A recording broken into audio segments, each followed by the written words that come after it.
Hey everyone, Mr. Viro this side. Hope you guys are keeping well.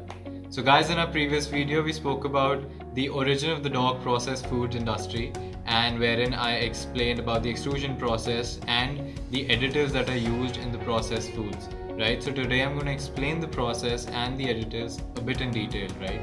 So the process through which the dog kibble or the wet canned food is formed is called extrusion. And extrusion is a common process through which our even breakfast cereals are made, right? But breakfast cereals are not our only source of food. We have a variety of other foods we choose from and we consume. But dogs are only restricted to one kind of food all their lives, right? So taking care of their dietary needs is of utmost importance.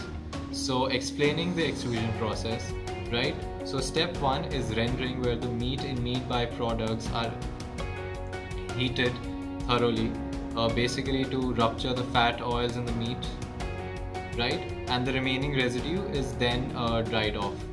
Then comes grinding and cooking the meals, right? So the meat and meat byproducts are ground coarsely to give a desired structure, and then they are heated continuously in a cooker with live steam.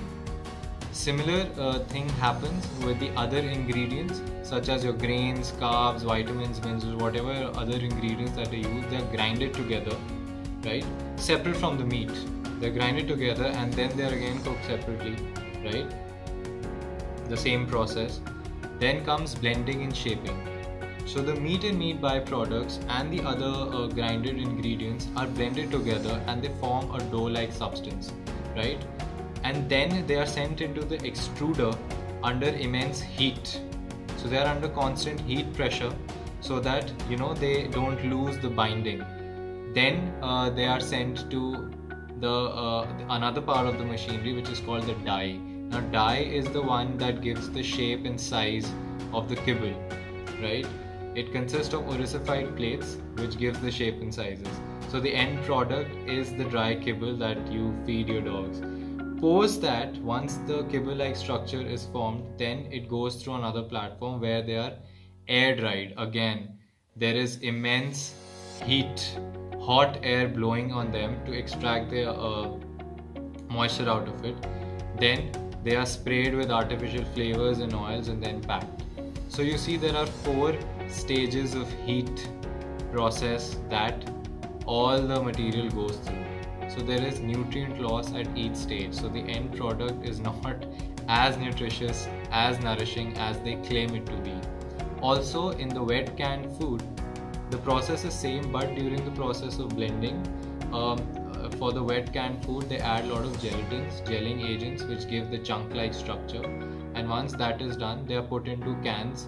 Then they go through a process called sterilization, wherein the tin cans are put in a heated chamber, and then heated for 120 degrees Celsius for approximately 80 minutes.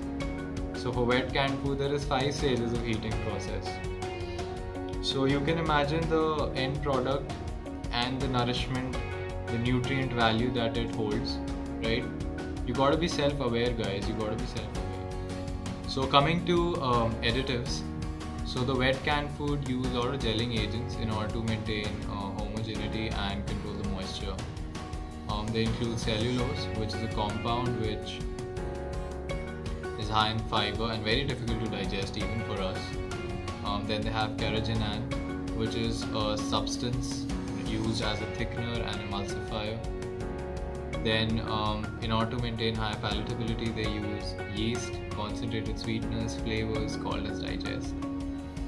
And in the dry food, they use proteinaceous adhesives like your collagen, which is a vitamin C preservative. Then you have amylaceous substances that are all starchy substances, starchy preservatives. You have casein, which is milk protein, it's milk preservative. And you have BHA, BST, which you guys are aware of. Then in order to control the bacteria, they use propylene glycol, which is a synthetic liquid substance that controls and absorbs water. Then you have sorbic acid, which is again a substance that sublimes readily, again to control the water extract. So all these additives are not natural. They are used to preserve the food, and the food that you're feeding your dogs is not wholesome. Now these are food additives, these are food preservatives, and it's fine to use them once a while. So the food that you're consuming that contains these preservatives, it's okay if you're having those foods once a while, but all your life, only and only having those foods which contains high contents of these preservatives is nothing but detrimental. So you need to make sure, guys, that you become self-aware. Do your research. There are a lot of material available. That is confusing, but be aware. So be self-aware. I'll see you guys soon.